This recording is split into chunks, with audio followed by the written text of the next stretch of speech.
Greetings, Starfighters. Welcome to the next episode of Shameless Cashgrab. We go back to the 80s for this one. I actually didn't intentionally pick the shirt, but, just pretend I did. Pretend I'm that clever. 1988's Primeval, and I don't usually do this, but I have to read this description on the back of the box to you because this is hilarious. A satanic offshoot of the Catholic Church has been operating since the 1500s, where members can earn immortality if they sacrifice a blood relation every 13 years. A satanic offshoot of the Catholic Church. Wow, the jokes are just going to write themselves. Did a Protestant write this movie? I bet a Protestant wrote this movie. Alrighty, so now I have watched Primeval from 1988. The plot summary today comes courtesy of horrormovies.ca. It's a Canadian website, and there's also a dash in there, so the website's going to be horror-movies.ca if you want to go check the site out for yourself. A satanic group of monks have survived since the Middle Ages, sacrificing family members for longevity, wealth, and power. In modern New York, modern being 1980s, of course, the group has set their eyes on Alexandra Parkman as their next victim. It's up to Detective Dan Carr to stop them before Satan takes her as his new bride. That's not entirely accurate. The whole thing's about a sacrifice, and Detective Carr doesn't actually do... Okay, I'm getting ahead of myself here. So the movie opens with some narration, which is not unusual. Lots of movies do that, even some good ones. However, most of these movies don't have the narration going on over dialogue that we kind of should be hearing. The opening of the movie is basically showing us the origins of the cult that make up the antagonists of the movie, with two monks arguing, except one of them is being literally drowned out by the not-so-stellar narration. And frankly, I'm being kind by calling it not-so-stellar. This guy sounded like he was aiming for serious Shakespearean actor with his delivery, but instead just came across as bored.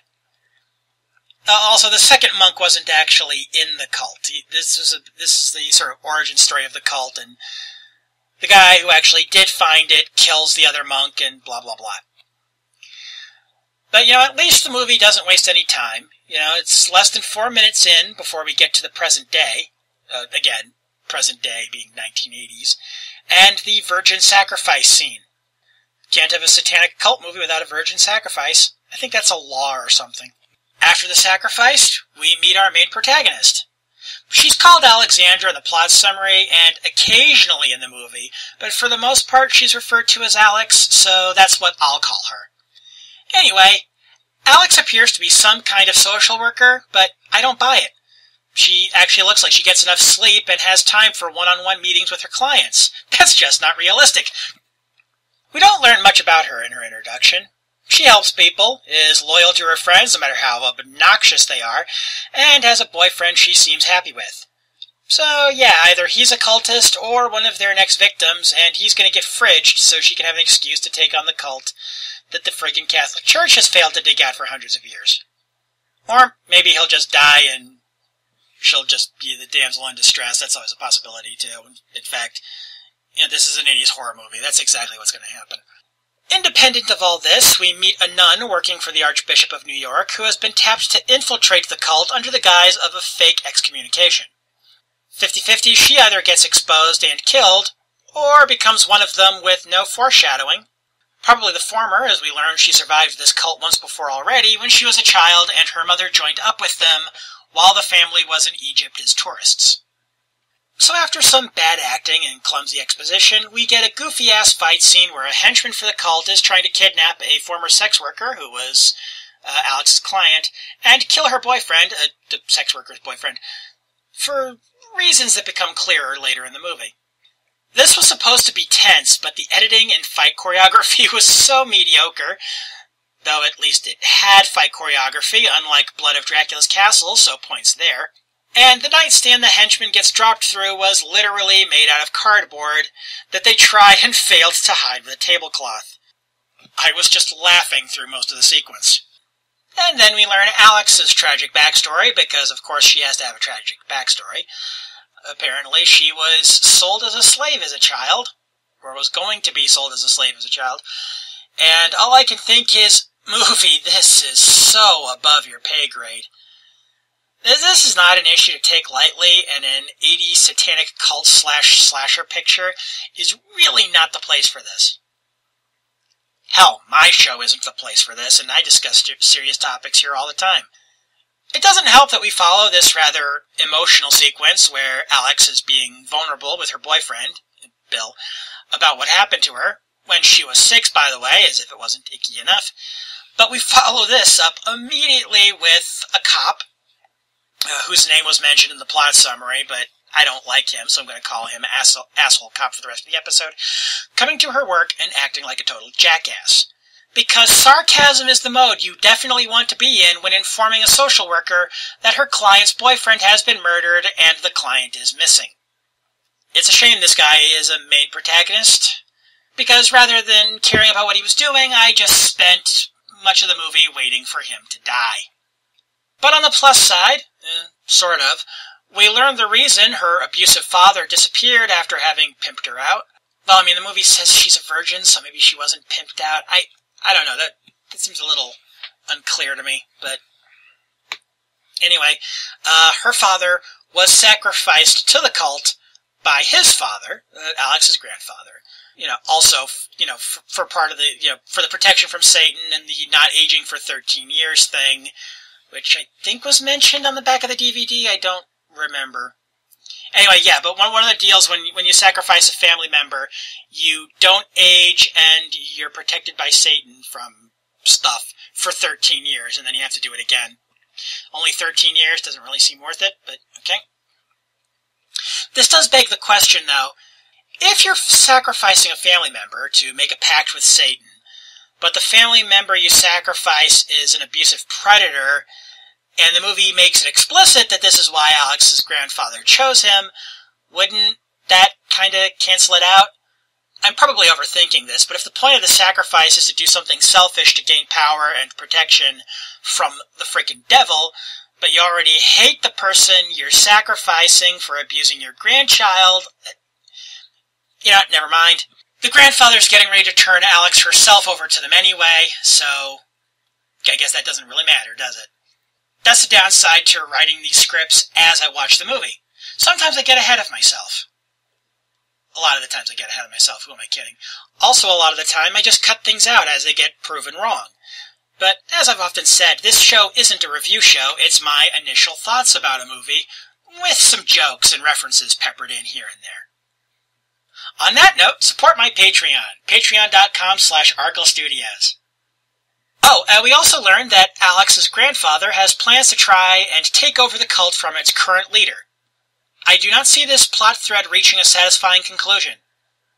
It will either go nowhere, or it will go someplace incredibly stupid. It is pretty funny, though, that this guy seems to think, after operating in secret for hundreds of years, he figures he can just waltz in and... oh, I am so excited I get to use this joke again. Alex's grandfather wants to take over the cult so that he can take over the world. I am a banana! I don't care that maybe 2 people who watch this show will get what that's a reference to. As I mentioned earlier, the kidnapping of Alex's client would make sense later, and now it does. We learn it from her grandfather, who is unsuccessfully trying to get off with the woman who arranged the kidnapping earlier in the film.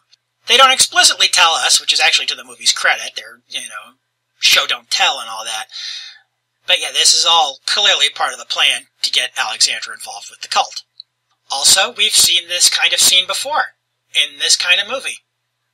In fact, this movie is made by the same director of a movie I covered back in Season 1, a film called Lurkers. You may remember that movie also involved sacrifices to Satan. Considering how that movie ended, things don't look good for Alex or the spy nun, Sister Angela, but it's funnier to call her Spy Nun. An interesting fact, both of these movies came out the same calendar year. Roberta Findlay was very busy in 1988. The plot to lure Alex in continues at her grandfather's house at a party where she meets the priest who is the current leader of the cult, Father Thomas. and her boyfriend, well, slash fiancé, he gets referred to as both throughout the movie, Bill, acts like a complete jealous douche. Now, the thing is, yes, we the audience already know by this point that Thomas is evil. But Bill wouldn't have access to that knowledge, so yes, he is acting like a jealous douche watching his girlfriend talk to a priest. Now, Thomas himself starts acting like a bit of a creeper a few minutes later, but that only makes this worse. If Bill's suspicious attitude had started there, that would be fine. It wouldn't make him look like a possessive dickbag, but instead he'd actually be the concerned partner noticing some red flags that the movie wants us to see him as. Things like this are one of my biggest pet peeves in film or television.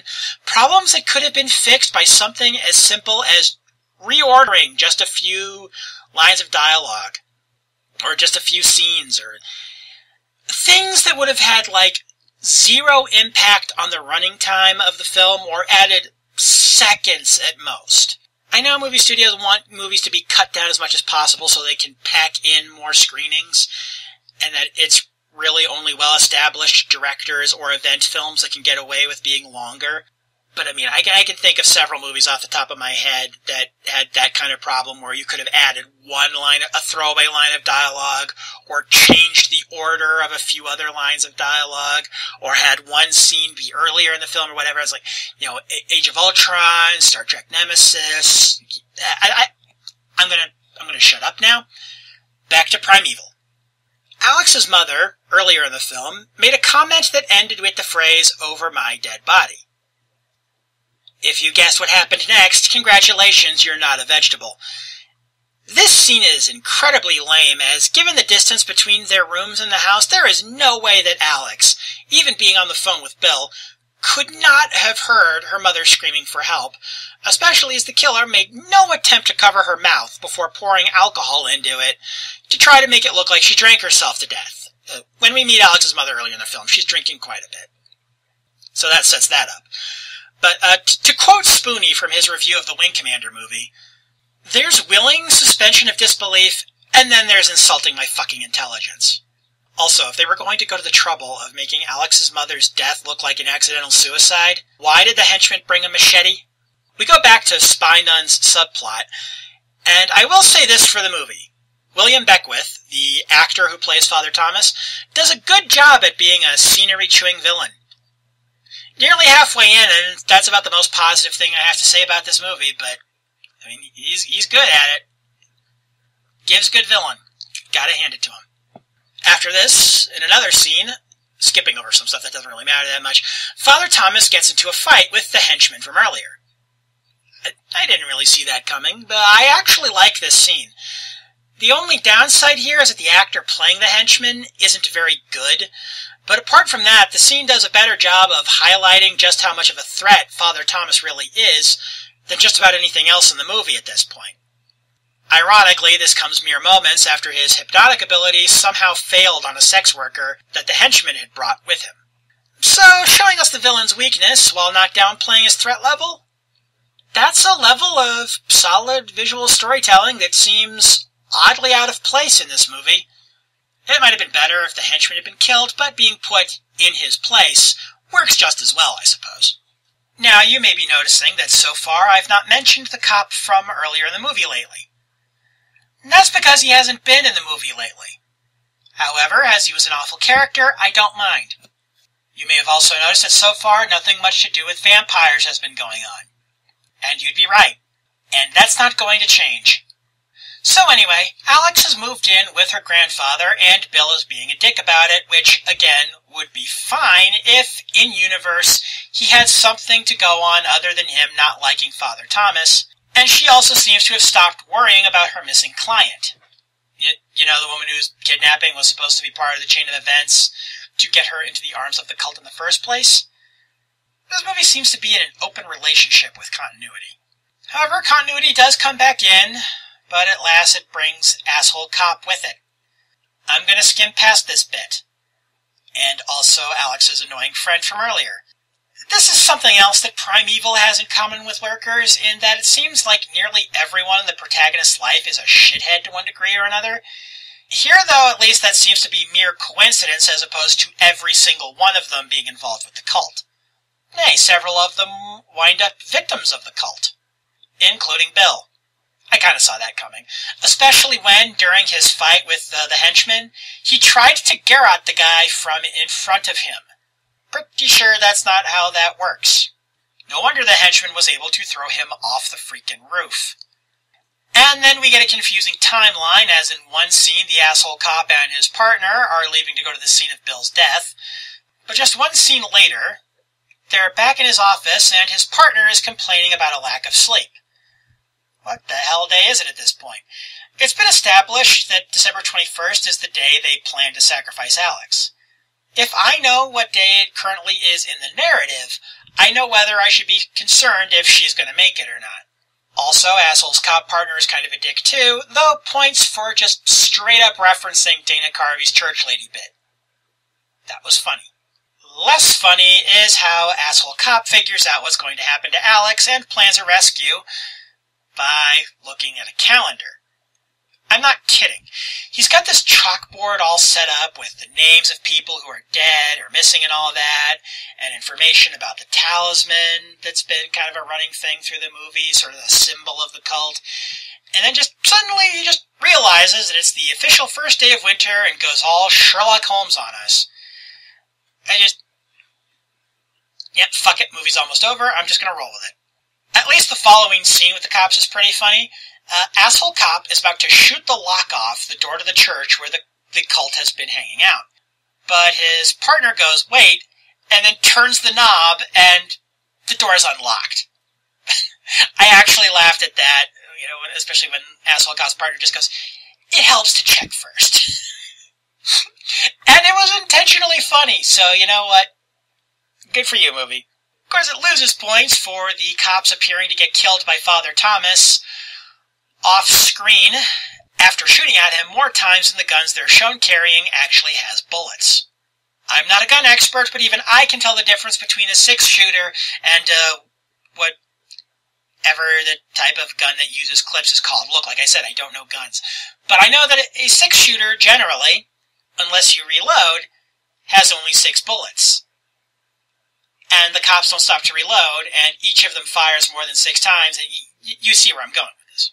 Then the sacrifice ritual begins, and unlike the one from the start of the movie, this one turns into an orgy right the fuck out of nowhere. No pun intended. Well, and I guess the cops weren't killed by Father Thomas, he just knocked them out and left them there, despite the fact that their bullets had no effect on him. He just left them instead of finishing them off. Well, that was a very stupid thing for the villain to do. I guess we know that one or both of them will be rescuing Alex. Them and the spy nun, who I'm guessing will... Oh, nope, she does not die. Or join them. She manages to kill the henchman after he gets grabby with her, and then stabs Alex's grandfather in the back before he can sacrifice her. And, by the way, yes, the whole setup of the conflict between Alex's grandfather and the cult leader went nowhere, just like I figured. And then Spy Nun stabs Satan, who was apparently physically in the room with them the whole time. And he just gets stabbed and falls over. And now all the cultists are aging rapidly. Boy, who knew beating the frickin' devil was that easy? Also, he's really short. He had to be standing on an altar to be taller than his minions. I mean, we're talking Ben Shapiro short here. If you don't know who Ben Shapiro is, well, I envy you right now. I still remember the look on my stepfather's face as I had to explain to him who Jordan Peterson was. Sad, sad day. Anyway, Father Thomas doesn't age rapidly, so I'm guessing his powers work differently from everybody else's, because the Kool-Aid Man is red. He just runs away yelling, "You win, this time!" leaving behind the desiccated remains of his followers, Spy Nun, Alex, and 3 of her recently kidnapped and very confused post-brainwashing friends. And the asshole cop and his partner, who contributed so little to the climax that they might as well have not even been there. So our movie ends with a clumsy title drop and a jump cut to an epilogue, with Father Thomas basically buying another old church and luring the real estate agent down to the basement. Sequel bait? Random thoughts I had while watching the movie. I like the font for the title. So the director of this film was not a beginner. Roberta Findlay had made 10 movies by this point, or maybe 9, I don't know if this one was made before or after Lurkers. But she knew that establishing shots were a thing. I just wonder why she didn't seem to want to use any of them for this movie. Or at least not a lot. The first establishing shot I remember seeing was at over 47 minutes in, more than halfway through the movie. Was she on a deadline and ran out of time or something? I mean, Lurkers, for all its faults, had establishing shots. Speaking of Lurkers, this movie has noticeably more nudity than that one. Also, both films have characters named Kathy, although the Kathy in Primeval has a lot less to do, whereas Kathy in Lurkers was basically the main protagonist. Final verdict. A commenter on the Letterboxd entry for this movie said in their review that Primeval doesn't go full exploitation, slasher, or satanic film, but offers watered-down glimpses at each of those styles. I'd say that's a fairly accurate assessment. Not that I'm against genre blending. Hell, that's largely how the MCU has flourished up to this point. But if you're gonna do it, you can't just throw all the conventions of 3 similar but different genres into a blender and hope you get a smoothie. I think that metaphor works. But yeah, a few good scenes here and there, that pretty much guarantees this movie won't be at the bottom of the list come season wrap-up time. But even as a so bad it's good movie, it only barely qualifies, as the supporting characters are so awful that I can imagine a lot of people just bowing out instead of making jokes. It is better than Lurkers, though. I'll give it that much. So up next, a movie called The Devil Bat. I'm just going to let you know right now, there will be no Batman jokes in that episode. Sorry.